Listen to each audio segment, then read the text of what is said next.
2024-এ আমি প্রথম খাচ্ছি ম্যাগি। ম্যাগি দিয়ে স্টার্ট হলো বছরটা। আপনাদের কোনটা দিয়ে স্টার্ট হলো অবশ্যই আমাকে জানাবেন কমেন্টে। তো চলুন, সব কাজ আপনাদের 2 মিনিট মধ্যে হয়ে যাবে। সব এই জন্যেই আমি শুরু করলাম, যাতে সব কাজ 2 মিনিটে শেষ হয়ে যায়। অফিসে যাবেন 2 মিনিটে কাজ শেষ, রান্না করবেন 2 মিনিটে কাজ শেষ। তো সেই জন্য ম্যাগি দিয়ে কাজটা শুরু। অবশ্যই ভালো লেগেছে। এটা বানিয়েছে আমার ঋষিবাবু। চলুন আমি খেয়ে দেখাই। ধর, লাইট দিচ্ছে ঋষি।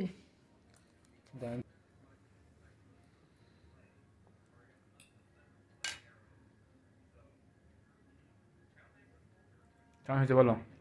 বাহ বাবা, দারুণ বানানো হয়েছে। তো চলুন আমি খেয়ে নিই, আর আপনারাও ম্যাগি দিয়ে স্টার্ট করুন।